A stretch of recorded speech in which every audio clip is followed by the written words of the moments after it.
Bonsoir à toutes et à tous. On va commencer à procéder par l'appel. Alors, Marie Bras-Robert. Présente. Thierry Deville. Présent. Mélissandre Lomo. Geoffroy Purcart. Présent. Sabine Couette. Présent. Alain Coutret.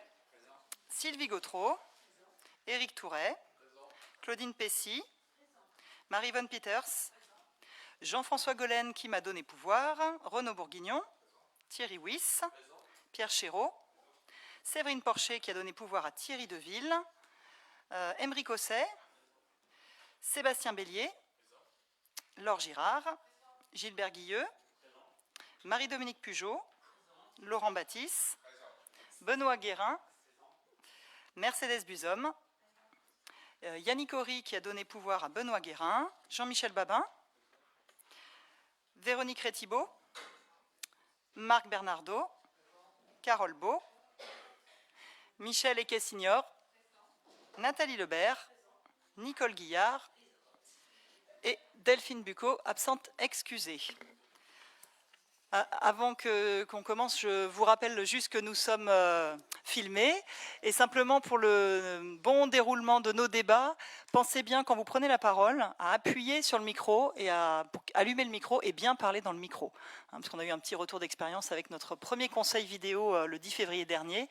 Et pour que ce soit bien entendu par les gens qui regardent, il faut bien allumer et parler dans le micro. Merci. Secrétaire de séance, Claudine Pessy la dernière fois. Mélissandre, tu es d'accord pour assumer le secrétariat? Merci. Concernant le compte-rendu de notre dernier conseil, donc le 10 février, y a-t-il des remarques? Non. Y a-t-il des oppositions? Des abstentions? À l'unanimité, merci.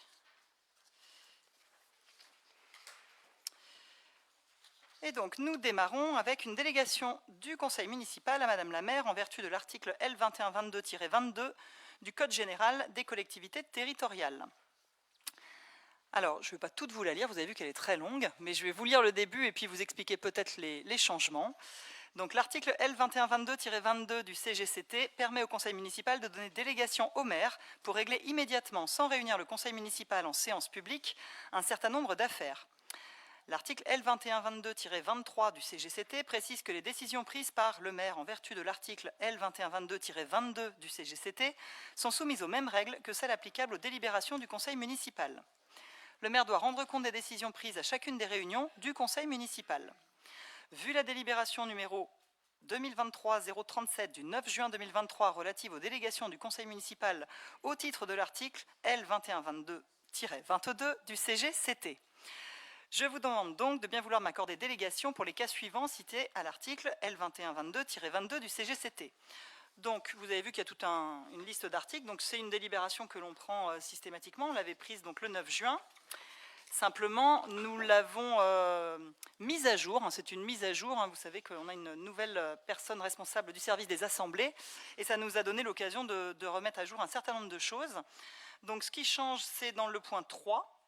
Où, concernant les décisions, ont été modifiés donc, les montants, donc de prendre toute décision concernant la préparation, la passation, l'exécution et le règlement des marchés et des accords cadres dont le montant est inférieur à 50 000 € en matière de fournitures et de services et dont le montant est inférieur à 100 000 € en matière de travaux, ainsi que toute décision concernant leurs avenants ne dépassant pas une augmentation de 5 % lorsque les crédits sont inscrits au budget.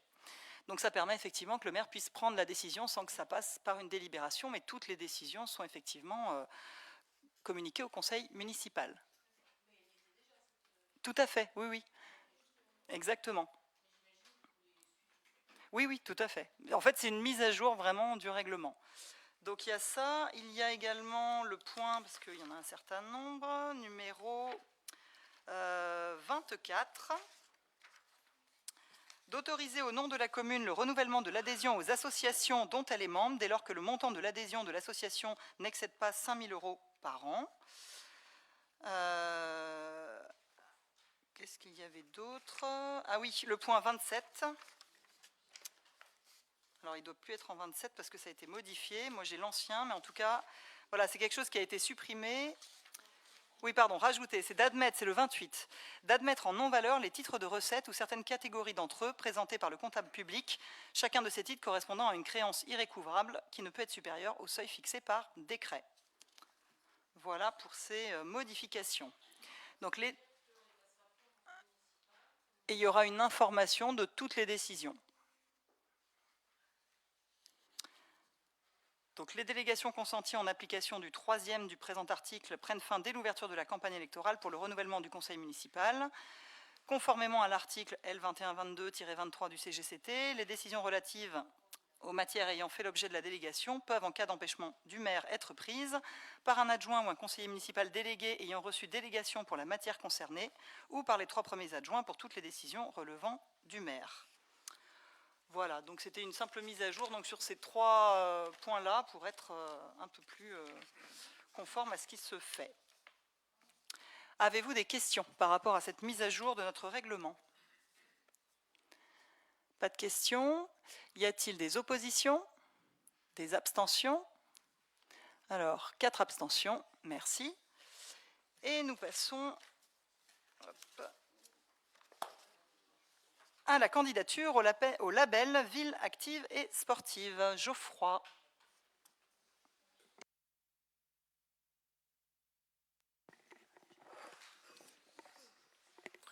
Bonsoir à tous. Donc aujourd'hui, la ville de Saint-Brévin est à 2 labels au niveau du sport, qui est le label Terre de Jeux 2024, qui est maintenant, le temps est passé, ainsi que le label du comité régional olympique et sportif, qui est ville sportive. Donc nous souhaitons candidater pour un nouveau label, le label Ville active et sportive, qui est notamment mené par l'ANDES, qui est donc l'Association nationale des élus du sport, et l'ANS, donc l'Agence nationale du sport. Donc c'est un label qui est beaucoup plus développé, qui est différent dans la notation, et il nous semblait intéressant de candidater également sur cette labellisation, sachant que le label du comité régional olympique sur les Pays de la Loire est dynamique, mais ce n'est pas le cas au niveau national. Donc c'est une des raisons pour laquelle nous candidatons sur ce nouveau label, qui permet également de renforcer nos liens avec toutes les institutions du sport, et également obtenir plus facilement des aides et des subventions. Donc je vous remercie de bien vouloir en délibérer. Merci. Y a-t-il des questions concernant la demande de ce label? Non. Y a-t-il des oppositions? Des abstentions? À l'unanimité, je vous remercie.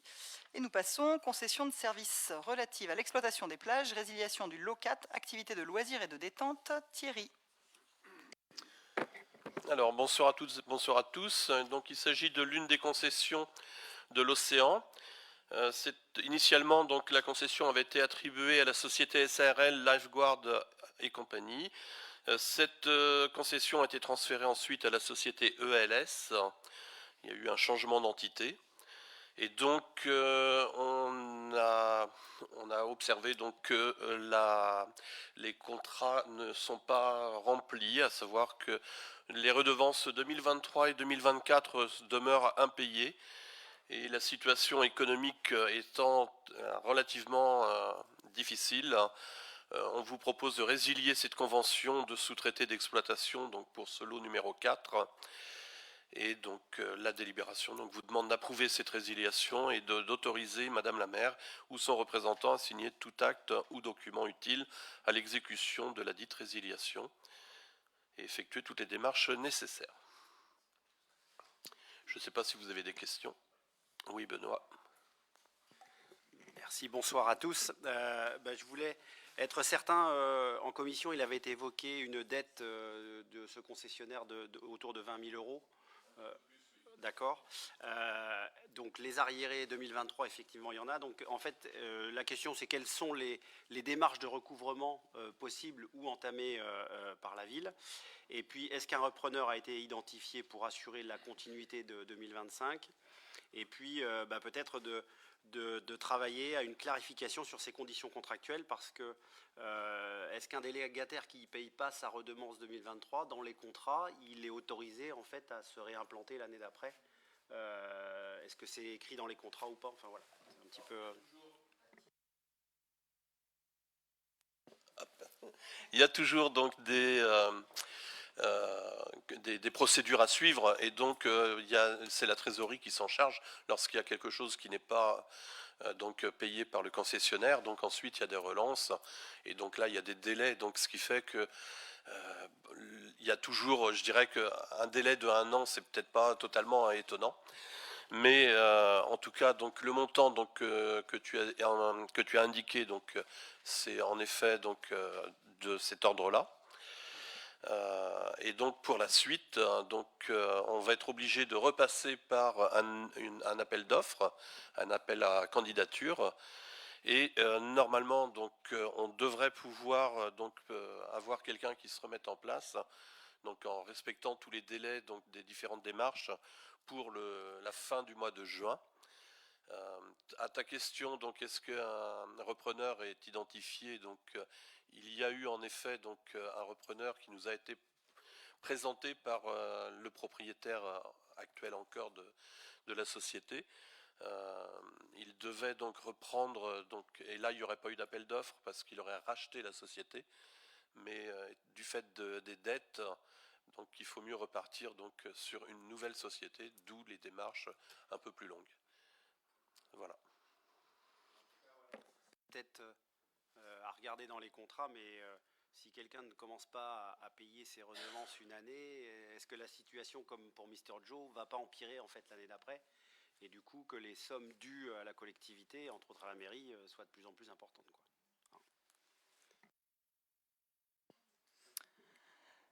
Merci. Est-ce qu'il y a d'autres questions ou interventions? Non. Donc, concernant cette délibération, y a-t-il des oppositions? Des abstentions? À l'unanimité, merci. Et on poursuit avec, cette fois, la concession de services publics relative à l'exploitation des plages, la résiliation du lot 8, activités de loisirs et de détente bar buvette. Thierry.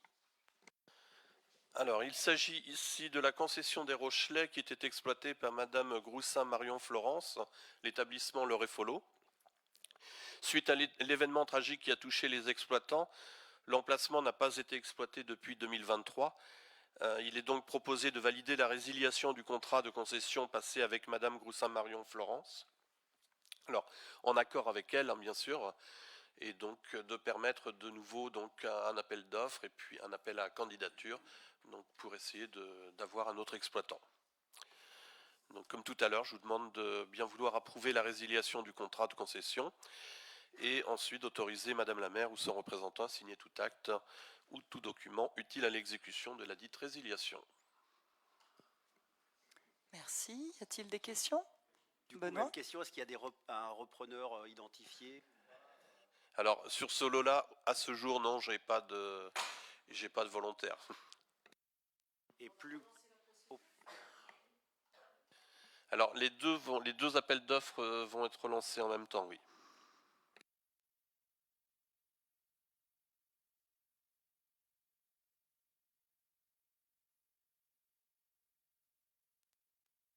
Alors concernant celui-là, c'est vrai que ça va être un petit peu... Concernant l'autre, le repreneur est OK. Il a été consulté et il nous a donné son aval, donc il connaît les conditions. Alors de toute façon, donc je vous rappelle que c'est un engagement sur pluriannuel, hein, on est sur donc des concessions, donc alors là on va peut-être faire la même durée, donc il restera peut-être 8 ans, mais on était sur des concessions à l'origine de 12 ans, donc ça permet quand même d'amortir ensuite les différentes dépenses. Dernier point du coup, sur les concessions, il reste des lots aujourd'hui. Il y a toujours le lot au pain pour le club Mickey là? Non ou pas ou, Alors le club Mickey, peut-être pas Mickey, mais bon, un club de plage, oui, il y a toujours ce lot-là donc disponible. Alors on est très peu confiant donc pour trouver donc un club de plage quand on voit déjà les difficultés que peuvent avoir, parce qu'il n'y a pas que le nôtre, mais peuvent avoir les différents clubs de plage, donc ça nous semble un petit peu difficile. Aujourd'hui, on a bien envisagé, du moins réfléchi à changer l'activité. Par contre, il faut qu'on travaille en amont sur les réseaux parce que ce qui est aujourd'hui donc disponible dans cette zone-là ne sera pas suffisant. Et les Rochelais, voilà, ce sont les deux seuls disponibles. Nathalie. Juste, Florence, l'année dernière, elle était dans le parc du Pointeau, elle était déjà plus au Rochelet. Est-ce que cette année, elle sera renouvelée au parc du Pointeau? Alors ça, c'est plus une concession de plage. Pardon. Donc, alors, je ne peux pas donner la réponse, Nathalie, puisque ça passe par une commission. Donc, il y a des lots qui sont donc, du moins des emplacements chaque année qui sont définis sur l'ensemble de la commune, et on fait un appel là aussi à candidature. Et en fonction des besoins des uns et des autres, parce que tous nos emplacements n'ont pas les réseaux, que ce soit électriques ou autres. Donc, en fonction des candidatures, donc on repositionnera donc éventuellement Madame Marion, donc si elle le souhaite, à cet endroit-là. Bon, après, je peux pas répondre en amont puisque on attend de recevoir les différentes candidatures. Donc l'année dernière, c'est l'année dernière. Attention. L'année dernière, en fait, les Rochelais étaient déjà libres. Elle a été libérée, donc pourquoi on n'a pas fait d'appel d'offres dès l'année dernière, en fait? Alors, on savait que le fait qu'il y a absolument donc aucun approvisionnement électrique ou autre donc sur les Rochelais, on était conscient de la difficulté qu'on aurait eu à trouver quelqu'un. Et donc c'est pour ça, donc là on profite de le faire puisque on a les deux. Et de plus, on voulait voir avec Madame Marion également, parce que si son expérience du Pointeau n'était pas convaincante pour elle et qu'elle souhaitait reprendre, on l'aurait peut-être laissé. Bon, là on était sur quelque chose de particulier du fait des événements qu'elle a subis. Y a-t-il d'autres questions ou interrogations? Benoît? Précision, le club des enfants à l'océan, lui, il rouvre parce qu'on savait que... À ma connaissance, il va rouvrir, mais il ne va peut-être pas ouvrir aussi vite que les années passées, donc peut-être pas dès avril. Donc ça, en tout cas pour les 2 grands mois de juillet et août, ils reprennent bien leur activité a priori. Y a-t-il d'autres questions ou interventions? Non. Donc concernant cette résiliation du lot 8, y a-t-il des oppositions? Des abstentions? À l'unanimité, je vous remercie. Et nous passons au budget principal de la commune, budget primitif 2025. Sabine. Bonsoir à tous. Donc, je vais vous présenter le budget primitif 2025 en commençant par la présentation consolidée des budgets, puis le budget principal et enfin les 3 budgets annexes, culture, centre nautique et centre municipal de santé. Donc on est dans la droite ligne du rapport d'orientation budgétaire qui a été présenté il y a un mois. Donc sur le budget consolidé 2025, il est prévu en fonctionnement 23 22 296 €, en investissement 7 573 060 €, soit un total de 30 595 356 €. Vous avez pour rappel le budget primitif 2024 qui était à 29,5. Donc vous voyez qu'on est tout à fait dans les mêmes ordres de grandeur. Le budget principal représente 90% des crédits. Alors, le détail sur le budget principal. Vous avez ici les dépenses à gauche, les recettes de fonctionnement à droite. Le poste principal sur les dépenses de fonctionnement, ce sont les charges de personnel avec 8 337 000, 46% des dépenses de fonctionnement. Sur les recettes, vous avez le poste principal qui est celui des impôts et taxes à 14 940 000 €, qui représente 74% des recettes de fonctionnement. Donc une section équilibrée à 20 457 246 €. On est très proche du budget 2024, du budget prévisionnel qui avait été fait en 2024. L'objectif étant d'augmenter le moins possible. Si on rentre dans le détail de ce budget principal, Les charges à caractère général, vous voyez que c'est des dépenses qui augmentent malgré la volonté de maîtrise et le travail fait au quotidien par les services pour maîtriser les augmentations. Donc les charges à caractère général représentent 26% des dépenses réelles de fonctionnement. En 2023, on avait eu les augmentations de fluides et puis toute la période d'inflation. En 2024, on a eu des augmentations des contrats pour le nettoyage des marchés, les contrats de maintenance, tout ce qui était nettoyage. Et puis il y avait eu la dépense sur la fan zone. Sur 2025, ce qu'on prévoit, c'est des augmentations des dépenses sur les contrats de maintenance, les frais d'impression qui ont beaucoup augmenté, enfin qui sont en augmentation, l'entretien des terrains qui sont un sujet majeur, et les assurances, c'est assez général, vous le voyez dans la presse, les assurances augmentent pour les collectivités, et également les budgets études et recherche. Donc sur 2025, on est à 4 719 802 euros. Concernant le poste des charges de personnel, qui représente donc, je vous l'ai dit, 46% des dépenses de fonctionnement, un chapitre qui est également en augmentation avec le protocole d'augmentation du régime indemnitaire dès 2002 et puis la prime pouvoir d'achat en 2023. L'augmentation du point d'indice et le protocole de 2024, les créations de postes en 2024. Sur 2025, on prévoit l'arrivée d'un nouveau médecin au centre de santé. On a également sur ce poste les cotisations de retraite qui sont en augmentation puisque la part employeur est prévue à augmenter dans la fonction publique territoriale jusqu'en 2028. Ça augmente petit à petit sur 4 ans, environ 80 000 euros par an.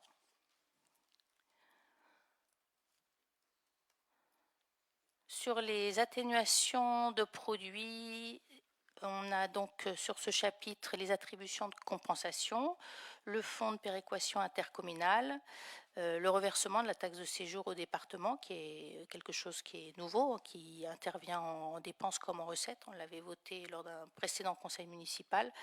Voilà, donc c'est 40 000 euros sur le budget qui interviennent sur ce chapitre-là.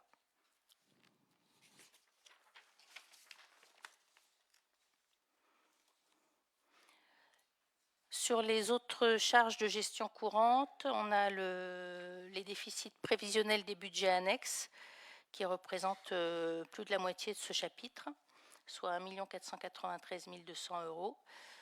En légère hausse également, on était au BP 2024, on était à 1 349 000. Sur ce chapitre, on a également les subventions aux associations, aux CCAS, aux écoles. Donc un projet de BP à 2 590 800 euros.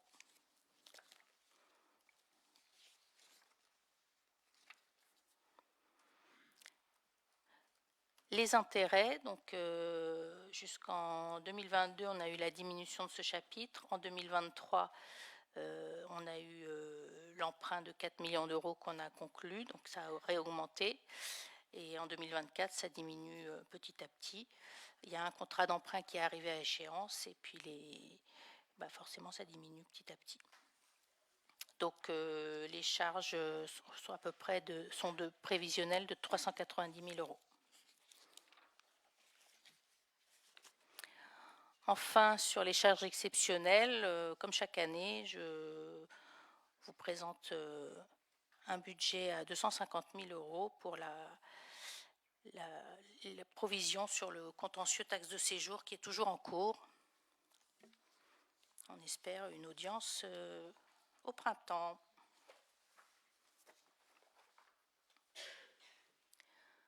Pour ce qui est des recettes, donc sur les atténuations de charges et les produits de gestion, donc vous voyez que sur les redevances de délégation de services publics, on est en augmentation, on arrive à 325 000 euros, plus les loyers d'hiver, 428 800 euros. Évidemment, sur les DSP, on a des nouvelles concessions, que ce soit le Pointeau ou alors le Wave ou la Cabane des Pins qui ont augmenté leur participation, leur redevance.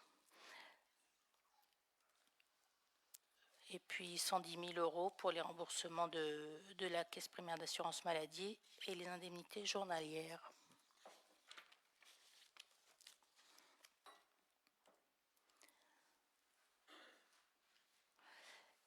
Les produits, services, domaines et ventes diverses, donc le principal poste de ce chapitre-là sont les remboursements de salaire des budgets annexes à hauteur de 1 282 000 €. Également tout ce qui est facturation de repas, cantine scolaire et autres établissements, et les redevances d'occupation du domaine public. Donc on est à 1 778 741 €.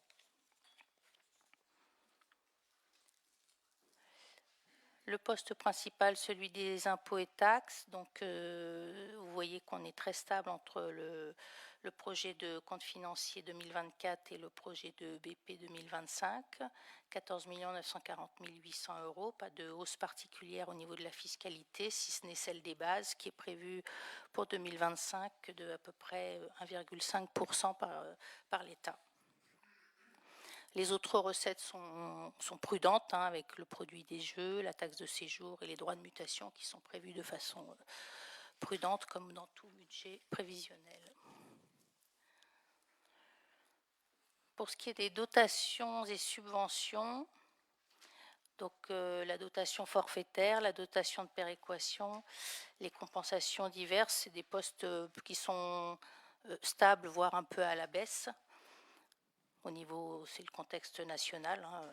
Le prévisionnel 2025 s'appuie sur des hypothèses prudentes, toujours. On est donc à 2 873 905 € dans le projet de BP.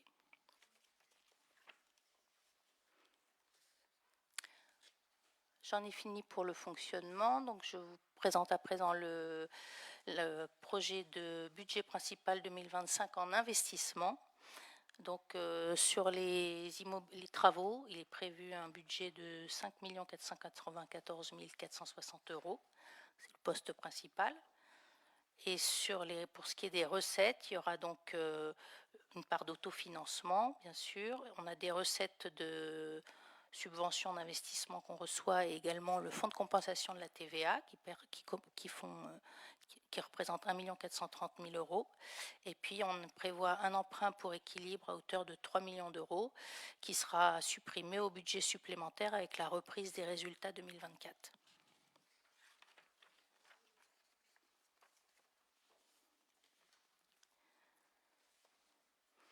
Donc le détail des dépenses d'investissement, vous voyez donc le projet de compte financier 2024, 2 995 000 €. Pour ce qui est du montant des reports de crédit, c'est-à-dire les travaux qui ont été faits en fin d'année, dont les factures n'arrivent que maintenant, ou les travaux qui se terminent en ce début d'année, on est à 3 169 000 €. Et donc des projets de travaux pour 2025 à 5 493 460 €.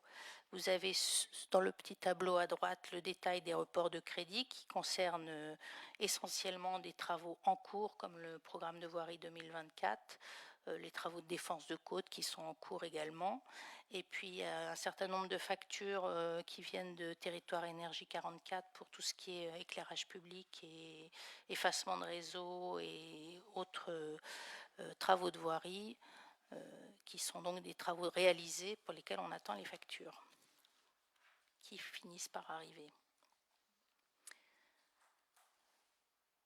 Donc le détail des investissements tel qu'il vous a été présenté lors du débat d'orientation budgétaire, avec un objectif principal qui est l'entretien de notre patrimoine, en particulier le patrimoine bâti, avec, vous voyez, ça reprend les mêmes chiffres qu'il y a un mois, donc 800 000 € pour les écoles, les toitures également, des travaux d'isolation thermique par l'extérieur pour l'hôtel de ville, un volet essentiel aussi, aménagement du territoire, avec une provision pour du foncier à hauteur de 600 000 €, et puis des études pour la défense de côte et les études sur la Bresse.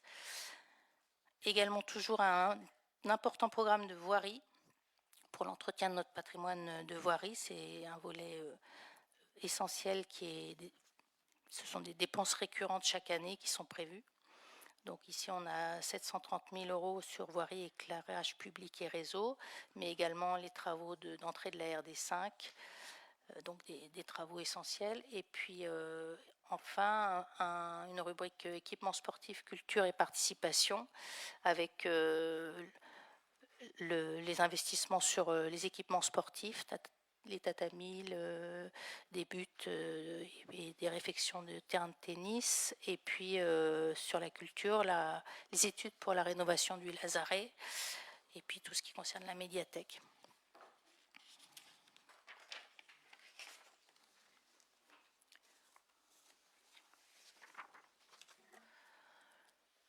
Donc, je vous présente à présent le budget annexe culturel 2025. Une section de fonctionnement à l'équilibre à 1 416 850 euros. On était à 1 150 000 au BP 2024. Donc les principales dépenses de fonctionnement, bien sûr, sont les animations et prestations, ainsi que tout ce qui les accompagne pour la sécurité des spectacles, le nettoyage des locaux, les fluides pour tous les locaux.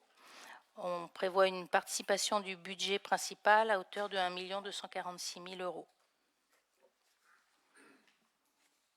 Pour ce qui est des recettes, vous voyez les locations de salles, les marchés nocturnes, la participation du casino sur le feu d'artifice, la redevance pour le CNC, le cinéma, et voilà la participation SPL, et puis voilà, vous avez l'ensemble des recettes.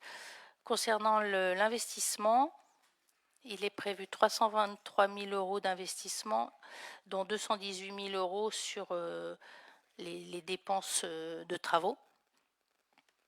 Le reste représentant le remboursement du capital sur le Ciné-Jade. Donc les dépenses d'investissement sur l'étoile de Jade, à hauteur de 110 000 euros, sur du relamping pour le cinéma également, et un virement de la section de fonctionnement pour 287 000 euros en recettes.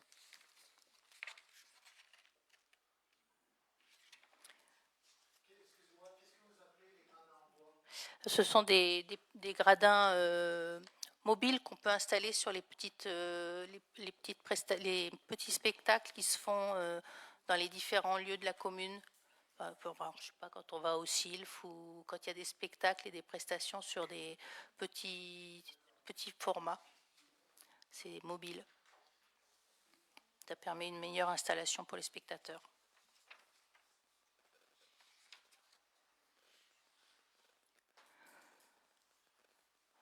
Le budget annexe pour le centre nautique.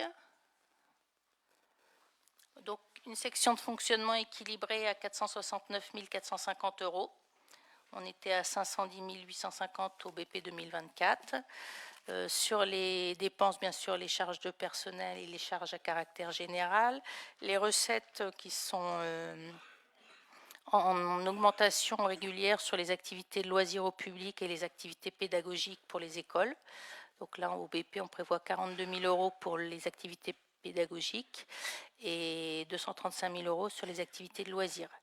La prise en charge du déficit par le budget principal à hauteur de 187 950 euros. On était à 247 450 au BP 2024.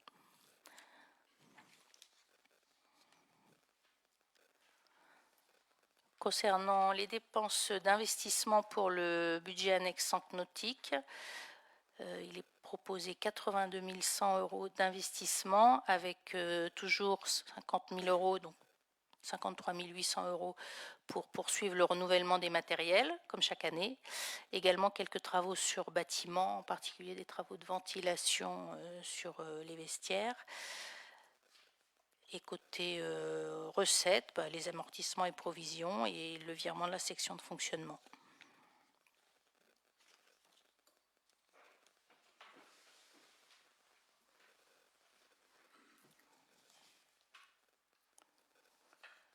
Enfin, le budget annexe du centre municipal de santé. Donc, une section de fonctionnement équilibrée à 678 750 euros. Le poste principal, bien sûr, au centre de santé, ce sont les charges de personnel.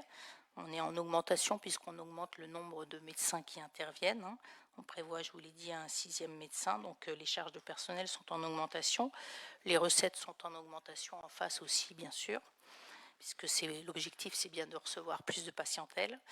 Une participation du budget principal prévue à hauteur de 59 250 €, qui sera ajustée lors du vote du BS avec la reprise des résultats.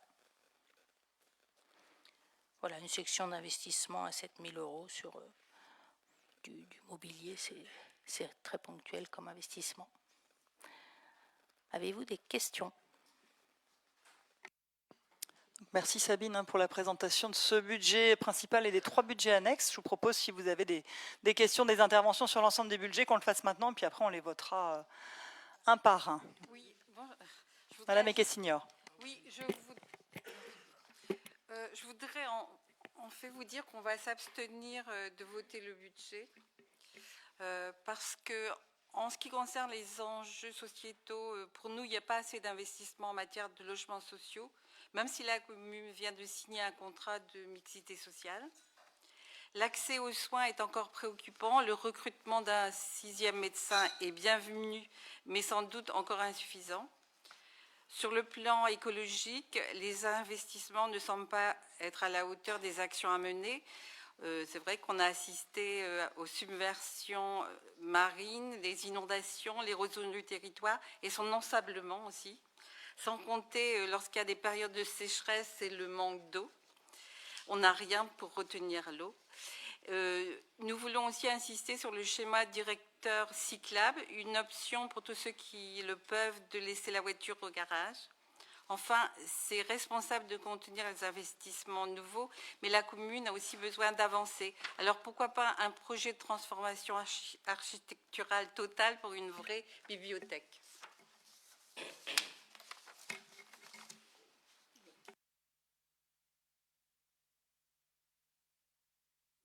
Merci. Y a-t-il d'autres questions ou interventions? Benoît?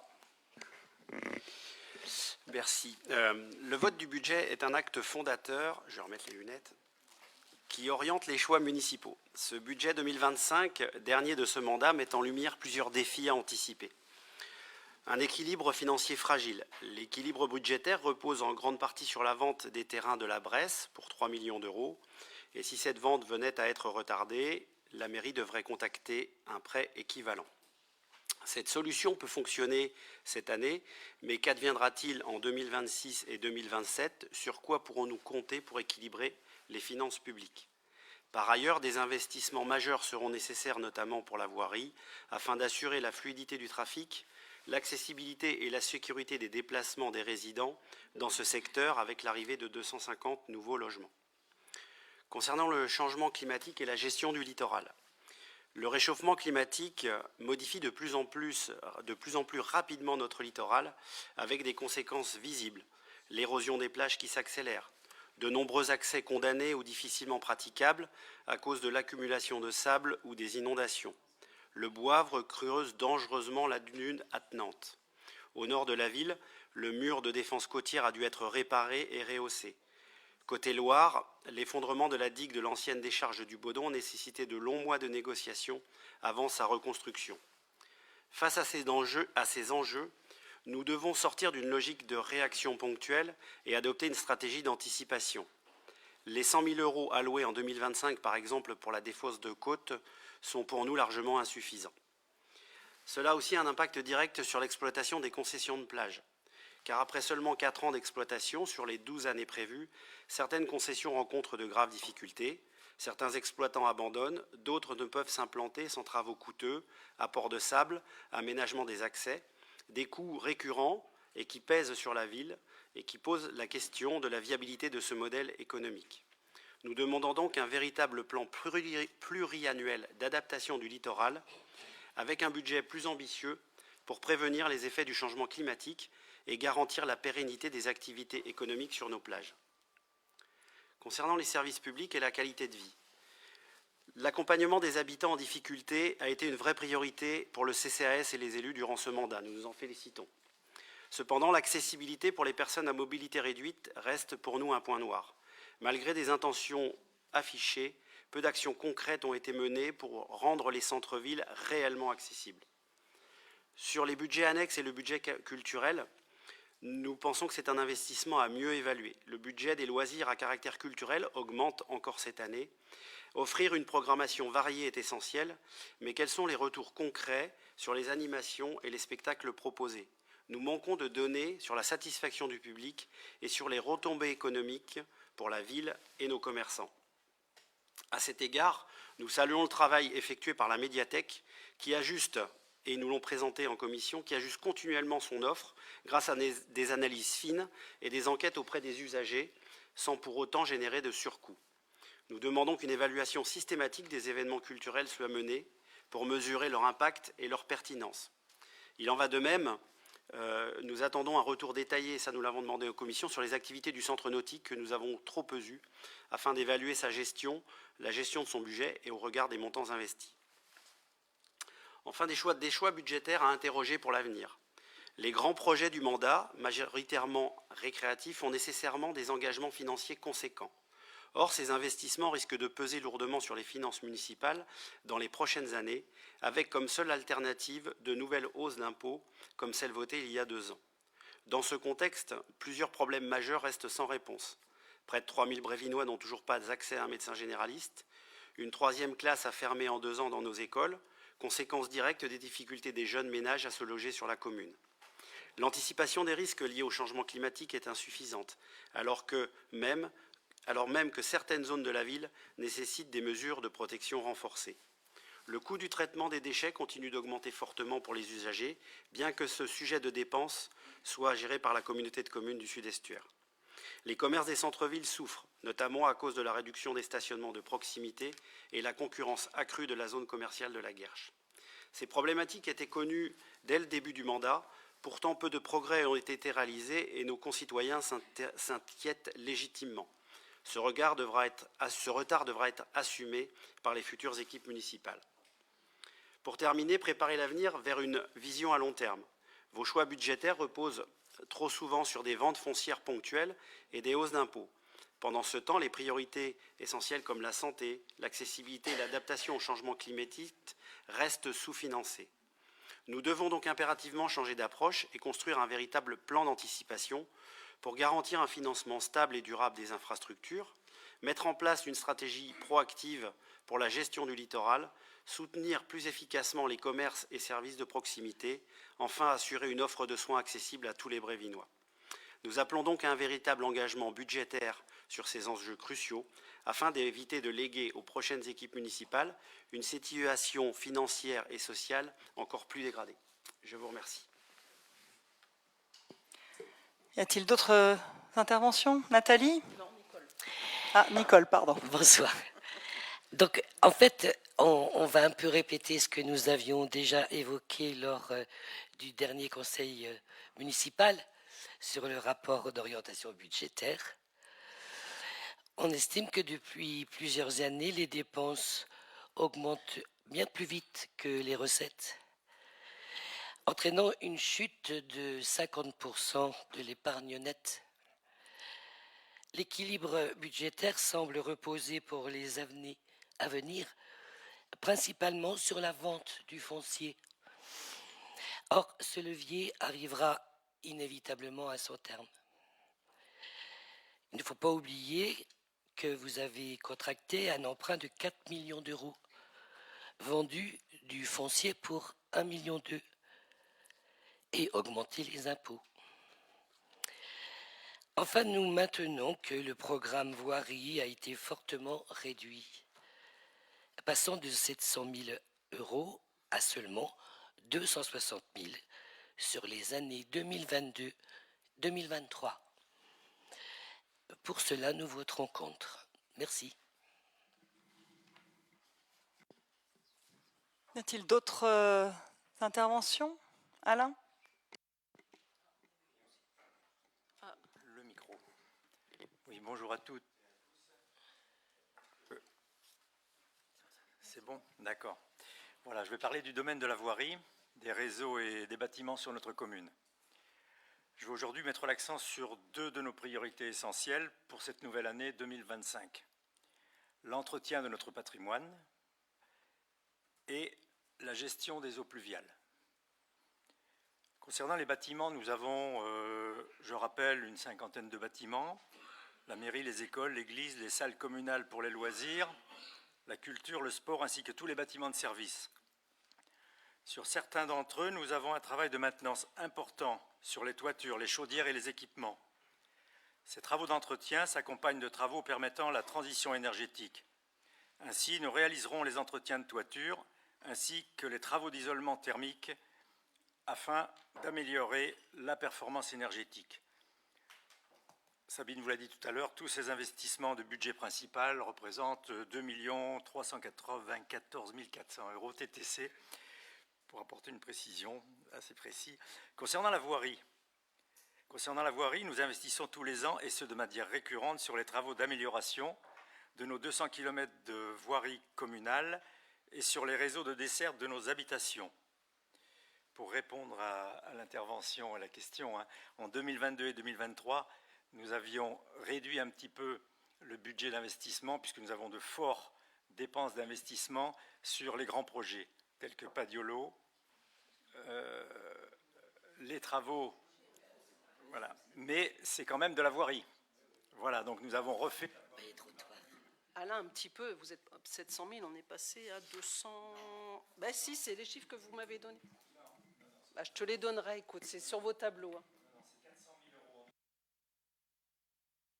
Alors ça veut dire qu'en commission, vous ne nous donnez pas les bons chiffres. J'ai ressorti le PowerPoint. Investissement voirie. Bah écoute, on verra. Oui, non, pas de problème, mais c'est pas ce que j'ai dit. Là, c'était le budget de fonctionnement. Le budget de fonctionnement était de 250 000 € et le budget d'investissement de 400 000 €. Donc on parlait de la réfection des voiries, les travaux récurrents, de réparation partielle des voiries, les nids de poules, etc., etc. Et ce pour 250 000 € avec les déracinages, etc. Et ça, oui, ça nous a coûté 250 000 € par an. Mais l'investissement sur ces 2 années était de 400 000 €. Aujourd'hui, 400 chaque année. En 2022, 400 en 2023. Et aujourd'hui, cette année, donc sur ces 200 km de voirie, sur les réseaux de desserte, une large part du budget est consacrée à la réfection des voiries. Donc on met cette année 700 000 €. On revient au montant du budget que l'on donne, que l'on met habituellement donc sur la voirie. En première année, en 2021, on avait déjà mis 700 000 €. On avait réduit en 22 et 23, et là on repart sur un budget de 700 000 € concernant les budgets d'investissement, sans oublier bien sûr les budgets de fonctionnement, de petites réparations, je vais le dire ensuite, qui correspond environ à plus de 300 000 € à peu près. C'est un travail long qui nécessite des priorisations, mais il est essentiel d'avancer progressivement pour ne pas laisser notre patrimoine se détériorer. À travers ces choix, le budget 2025 va nous permettre de préparer l'avenir tout en prenant en compte les grands enjeux tels que la transition énergétique. Je disais tout à l'heure, donc avant la réfection totale de ces voiries, donc ce qu'on appelle le PAVC, le programme d'aménagement des voiries communales. Donc on fait la réfection totale de la voirie, on fait de l'effacement de réseau, on analyse, on regarde les réseaux d'assainissement. S'ils sont détériorés, défectueux, on les remet en état, etc. Et tout ça, ça a un coût important, c'est vrai. Mais pour permettre de maintenir cette voirie en état et permettre de la faire durer un peu plus longtemps, eh bien, on fait un certain nombre de travaux de réfection partielle. On appelle ça le réparoute, on appelle ça les réparations de nids de poules, des réparations partielles. On fait du déracinage de chaussées, du marquage au sol. Nous faisons des hydrocurages. Il faut bien sûr acheter de nouveaux équipements de voirie pour la signalisation, et ce pour un budget de 350 000 € environ. Concernant la gestion des eaux pluviales, qui est une priorité essentielle, nous avons une ambition d'adaptation au changement climatique. Actuellement, les travaux d'entretien des busages, des réseaux d'eau pluviale, des fossés sont réalisés, mais nous voulons améliorer ce plan de gestion. Il nous faut répondre aux fortes pluies de plus en plus fréquentes sur notre territoire. Nous devons nous adapter rapidement aux évolutions climatiques pour une bonne gestion de notre réseau Et afin de mieux maîtriser l'hydraulique, une étude sur le pluvial est actuellement en cours. Nous effectuons actuellement la phase diagnostique. Celui-ci nous permettra de définir un plan d'action, l'objectif étant bien sûr d'identifier des solutions durables pour limiter les inondations et mieux gérer l'eau sur l'ensemble de notre commune. Merci. Si vous avez des questions. Merci Alain. Y a-t-il d'autres interventions? Madame Rétibaud? Oui, je voulais rebondir sur la rénovation thermique. Effectivement, nous notons que vous vous y mettiez... Je vais y arriver, j'ai perdu mon texte, excusez-moi.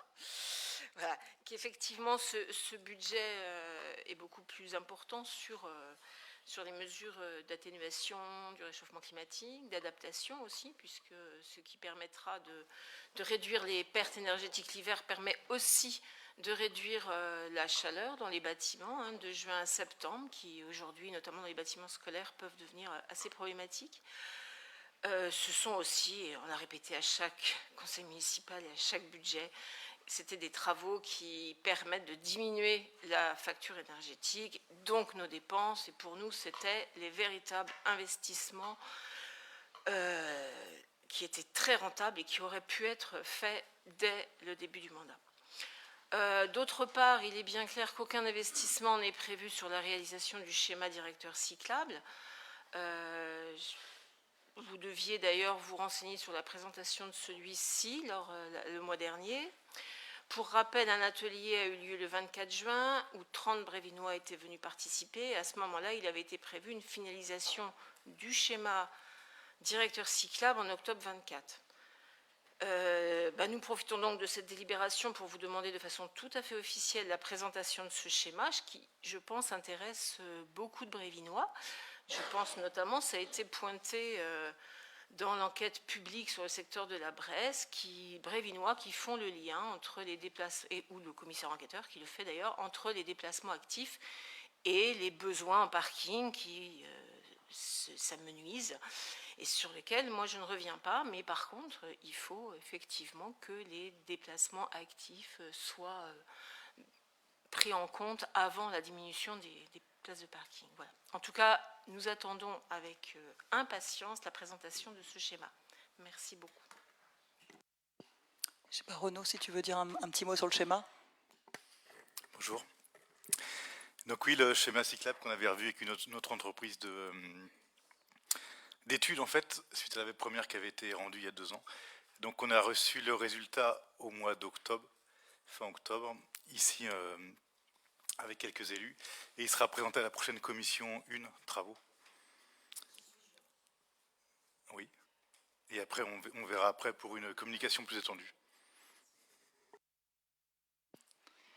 Merci. Y a-t-il d'autres questions ou interventions? Non? Donc, le 10 février dernier, nous vous avons exposé les grandes orientations de notre politique budgétaire pour l'exercice 2025, au regard du contexte économique, financier et social. Ce soir, nous votons le budget primitif, 2e étape du cycle budgétaire. C'est un moment important chaque année pour la vie de la commune. Il traduit les choix politiques de l'équipe municipale en place. Je remercie Sabine, mon adjointe, pour son exposé, toujours clair, rigoureux, de ces rapports qui présentent le budget prévisionnel 2025 de notre collectivité. Je veux ici aussi saluer les efforts méritoires des services municipaux qui ont préparé un budget dans un contexte si incertain. S'il est très prudent au regard d'une actualité imprévisible et parfois redoutable, il n'en montre pas moins notre détermination à poursuivre le travail commencé depuis le début du mandat. Comme chaque année, c'est grâce à une gestion rigoureuse des frais généraux, la recherche permanente d'économies et de subventions que nous parvenons à investir. Cela nous permet de voter un programme d'investissement toujours conséquent d'environ 5,5 millions d'euros. Ces capacités d'investissement sont déterminantes. Elles traduisent nos ambitions pour notre ville et sont indispensables à la mise en œuvre du projet municipal que nous avons porté. Mais surtout, elles sont indispensables pour répondre aux enjeux actuels. Elles doivent permettre de faire face aux grandes transitions, qu'elles soient écologiques ou sociétales, en lien avec les défis d'aujourd'hui, mais aussi de continuer à améliorer notre cadre de vie, nos équipements et préserver notre patrimoine au sens large. Permettre à tous de bien vivre à Saint-Brévin, d'y trouver ce dont il a besoin, de s'y sentir bien. C'est cela que nous voulons pour chaque habitant de la commune et c'est ce qui guide notre action. Et j'en profite pour dire que tout contribue à cela, et notamment, puisque Benoît, tu évoquais la culture, effectivement, je précise quand même qu'en commission municipale, il y a des points réguliers qui sont faits par le service culture, à chaque fois, après la saison, avant la saison, avec des chiffres sur la fréquentation des spectacles, etc. Et concernant, si je te vois faire ça, si, il faut ressortir les comptes rendus, donc avec des chiffres précis, sur vraiment le nombre de spectacles, et à chaque fois on partage justement en commission sur justement les évolutions, les attentes, etc.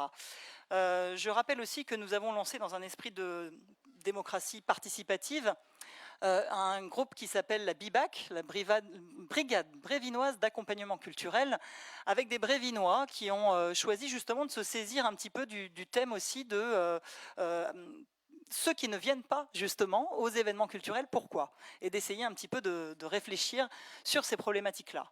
Et donc ils ont déjà commencé avec des questionnaires. Alors dire qu'on le fera sur chaque événement culturel, je ne sais pas, et puis c'est toujours pareil, que fait-on de ces résultats? Mais en tout cas, la réflexion en tout cas est toujours permanente.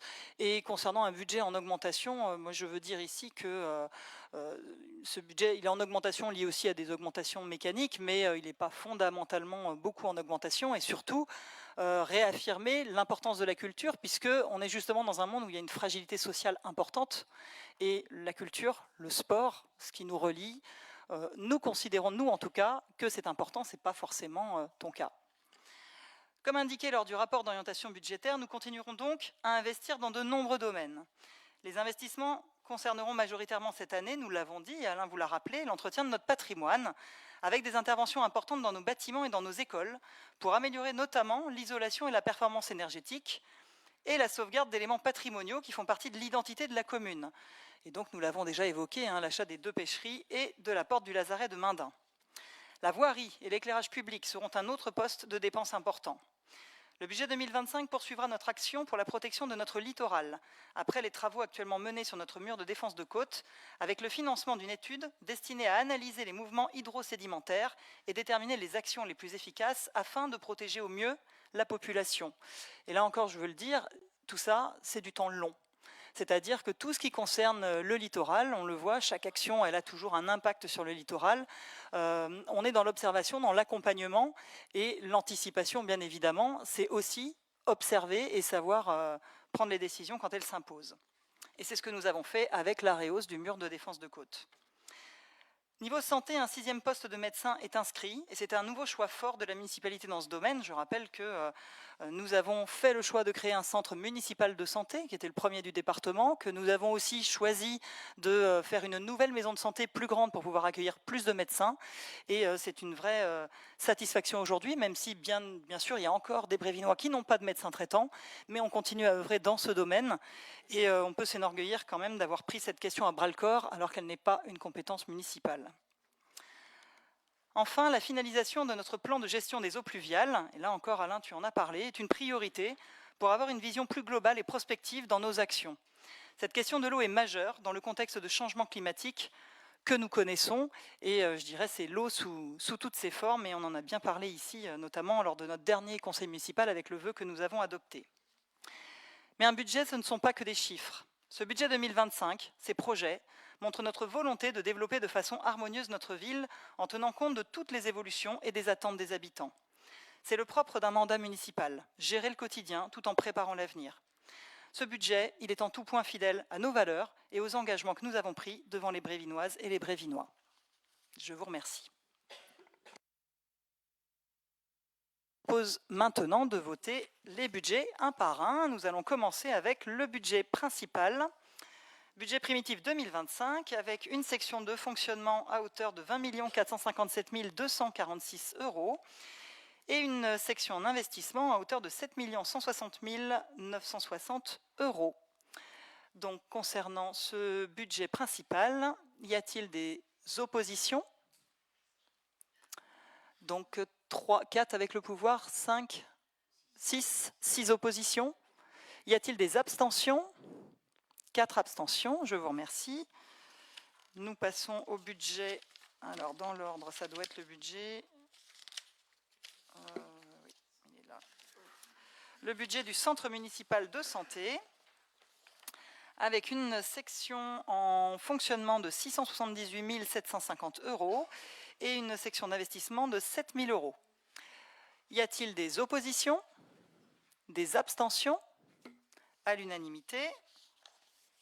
Nous passons au budget du centre nautique, avec une section de fonctionnement de 469 450 € et une section d'investissement à 82 100 €.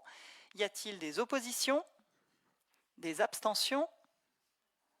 4 abstentions, 6 abstentions. Je vous remercie.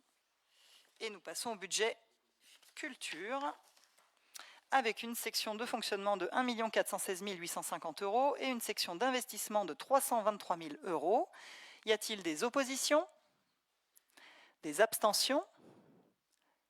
6 abstentions. Je vous remercie. Et nous passons aux redevances et tarifs communaux 2025, ajout d'éléments aux tarifs du centre nautique. Sabine.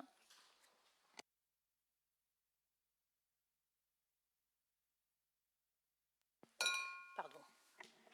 Excusez-moi.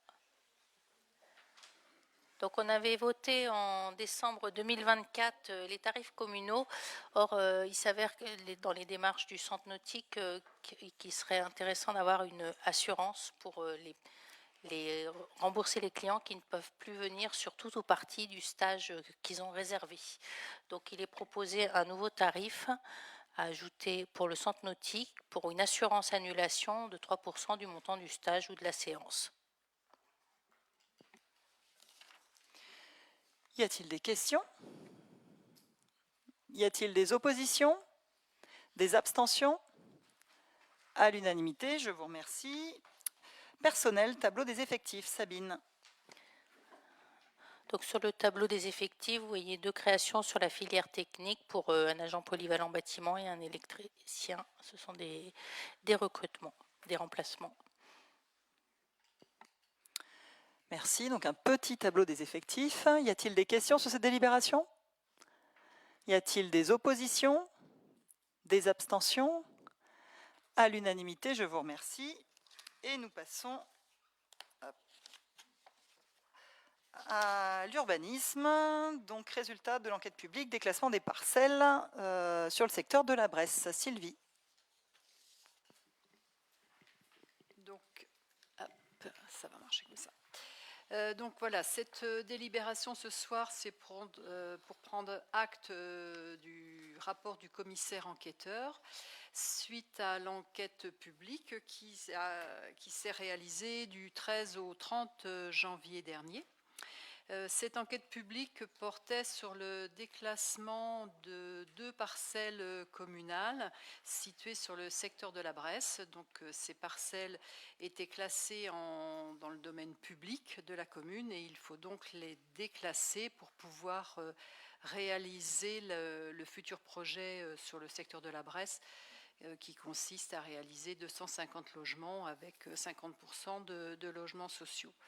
Voilà, donc cette proposition propose de prendre acte du rapport du commissaire enquêteur, de décider qu'il soit procédé au déclassement par anticipation des parcelles AE 198, AE 199 et des parcelles non cadastrées dans le secteur dit de la Bresse, de réaliser le document d'arpentage et d'autoriser la maire ou son représentant à signer les actes authentiques ou administratifs correspondants et généralement à faire tout le nécessaire.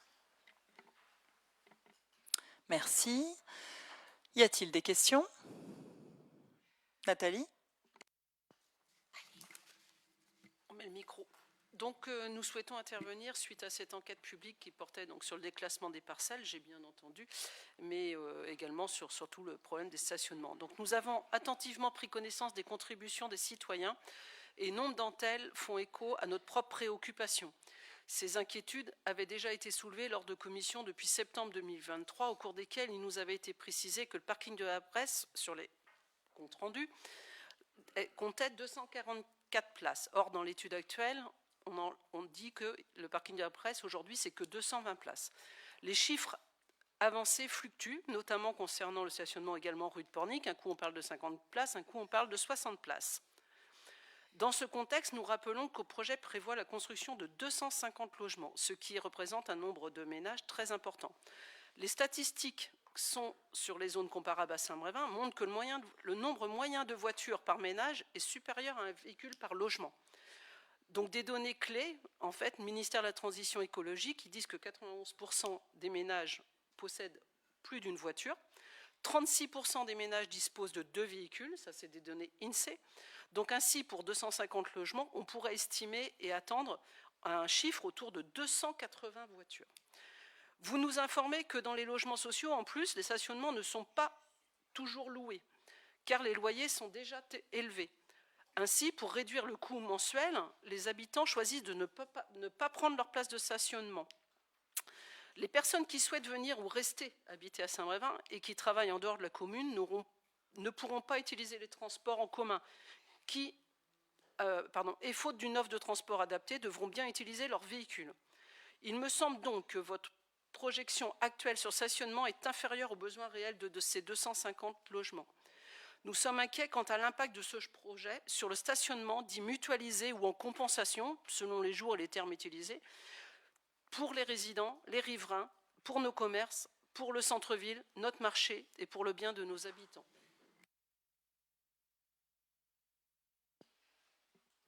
Y a-t-il d'autres questions ou interventions? Allez-y. Alors, c'est effectivement des questions également sur le projet global, hein, pas uniquement sur le projet. J'ai déjà pointé le lien entre l'importance des développements actifs à développer et les besoins de parking qui ont été pointés dans cette enquête. Mais je voudrais revenir sur une question très très technique. Sur les parcelles 203, 204, 208, 209 et 222, elles sont identifiées comme parcelles privées. Est-ce que vous pouvez nous dire aujourd'hui à qui elles appartiennent, c'est-à-dire dans les sur les deux promoteurs qui normalement sont sur le terrain? Et puis également, est-ce que vous avez une idée du calendrier prévisionnel de la réalisation globale du projet? Voilà, si vous avez quelque chose qui peut un petit peu nous éclairer. Merci. D'autres questions? Non? Du coup, Sylvie, je te laisse... Alors, sur ce qu'on appelle les parcelles privées, je pense que ça correspond aux parcelles qui, d'une part, qui sont dans le domaine privé de la commune, qui concernent toutes les petites maisons qu'on avait rachetées il y a déjà quelques années, et d'autres parcelles qui ont été rachetées directement par l'opérateur au propriétaire. Je pense que ça correspond à ça, aux 5 parcelles identifiées comme privées.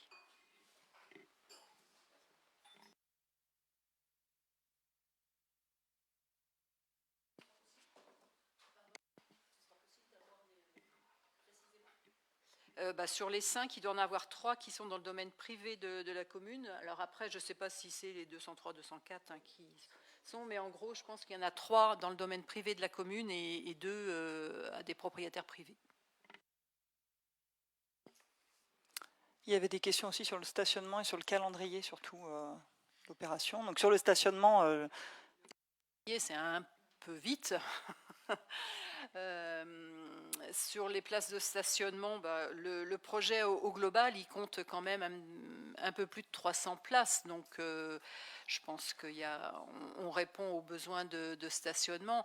Après, l'idée de la mutualisation des places, je pense que c'est quelque chose vers lesquels, de toute façon, il va falloir aller, où il y a des gens qui partent de Saint-Brévin pendant la journée qui libèrent la place et le soir qui reviennent, mais ceux qui viennent faire leur activité dans la ville de Saint-Brévin sont repartis. Enfin, je pense qu'on va dans le sens d'optimiser l'espace.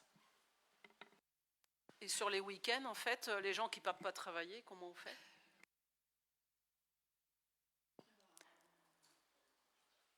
Sur la mutualisation, de toute façon, c'est quand on parle des 152 places plus, je crois que 152. 152 il y a places, 152 oui, mutualisées. plus il y a une vingtaine de places aussi qui restent en stationnement public sur le site. tout n'est pas mutualisé, parce que effectivement, quand Nathalie, tu parles des logements sociaux qui n'ont pas tous, qui ne prennent pas tous une place attachée, mais il y en a qui le font. Il y a toute la partie qui va être en BRS qui, elle, aura aussi des places de stationnement attitrées. Donc, ce ne sont pas l'équivalent 100% des 152 places qui sont mutualisées. Donc, je pense qu'il restera de la place. Et j'ai une question sur le PLUI qui va venir. En fait, aujourd'hui, les règles d'urbanisme vont-elles changer concernant les stationnements exigés aux promoteurs du T2, enfin du studio au T4, T5? Est-ce qu'aujourd'hui, on exigera des promoteurs une seule place de stationnement ou plus?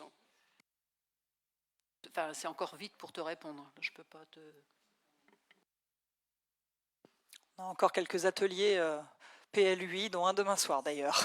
On est encore en train de travailler sur tous ces sujets-là. Et juste pour redire, hein, donc sur cette enquête publique, hein, nous avons eu 9 personnes qui ont formulé des observations, dont certaines sur le stationnement, mais pas que. Et un avis quand même favorable du commissaire enquêteur. Effectivement, c'est la question des stationnements et l'objectif a toujours été de maintenir le même nombre de places, simplement en allant plus près de la route bleue ou avec une partie sur la rue de Pornic. Comme le disait Sylvie, c'est aussi un peu le sens de l'histoire, c'est-à-dire qu'aujourd'hui, la mutualisation des places et l'optimisation pour l'espace, on ne peut plus consommer d'espace, on a besoin aussi de faire du logement. Les habitants attendent des logements, en particulier aussi du logement social. Donc voilà, c'est un équilibre aussi à trouver. Est-ce qu'il y a d'autres questions ou interventions? Non, donc nous devons délibérer sur les résultats de cette enquête publique. Donc y a-t-il des oppositions? Des abstentions? À l'unanimité, je vous remercie. Et nous avons examiné l'ensemble de l'ordre du jour et je vous informe que notre prochain conseil municipal aura lieu le 30 juin. Merci et bonne soirée à toutes et à tous.